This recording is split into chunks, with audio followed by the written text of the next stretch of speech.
Bonjour, je voudrais m'adresser à quelqu'un ce matin pour lui poser cette question. Quel genre de relation tu entretiens avec Dieu? Quel genre de relation que tu entretiens avec Christ? Bien aimé, beaucoup de gens, quand ils sont dans la disette, quand ils sont dans la souffrance, ils prient sincèrement et sérieusement Dieu. Ils crient matin, midi, soir, Seigneur, viens à mon secours. Ils lui gênent, il va même en retraite pour demander la face de Dieu pour que Dieu les bénisse. Et très souvent, Dieu écoute cette prière-là. Parce que tu traverses la souffrance, tu traverses dans ta nuit, tu as besoin de voir Jésus parce que tu es dans la souffrance. Et puis subitement, Dieu te bénit. Alors la plupart des gens bien-aimés, quand ils sont bénis, ils sont élevés en dignité. Ils vivent la gloire, ils sont heureux, ils ont des bons salaires, ils ont tout, loin d'eux le chômage. Et subitement, ils commencent à oublier Dieu. Ça, c'est l'histoire que la plupart des gens ont vécue. Prenons à titre illustratif, bien-aimé, le roi Salomon. Alors qu'il était jeune, il a demandé la face de Dieu. Dieu l'a béni sincèrement. Et subitement, il a multiplié les bureaux.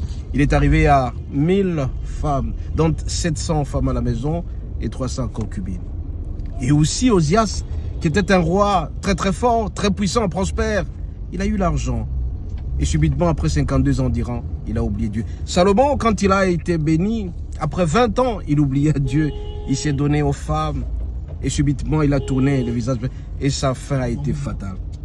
Mais par contre, Job qui était un homme plus connu en Orient, il était friqué, il avait beaucoup d'argent, un homme très puissant. Quand il a commencé la souffrance, il n'a pas voulu régner Dieu. Il a traversé, mais malheureusement, sa femme, qui était une grande diaconesse, a même incité Job à pouvoir insulter Dieu. Mais Job est resté constant.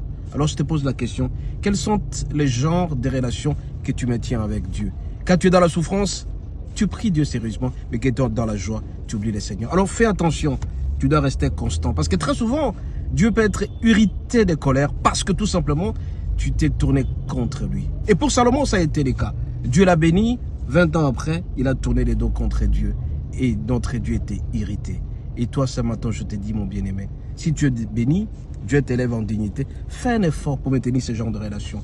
Et tu seras toujours heureux dans ta vie. Beaucoup de gens perdent leur vie parce que tout simplement, quand ils sont bénis, ils oublient Dieu. Quand ils sont bénis, ils tournent les dos au Dieu. Et alors, subitement, ils sont frappés sérieusement. Parce que notre Dieu est là à la colère. À un certain moment, il frappe. Fais tout pour rester content en relation avec Dieu. Et tu seras béni. Soyez bénis et à la prochaine.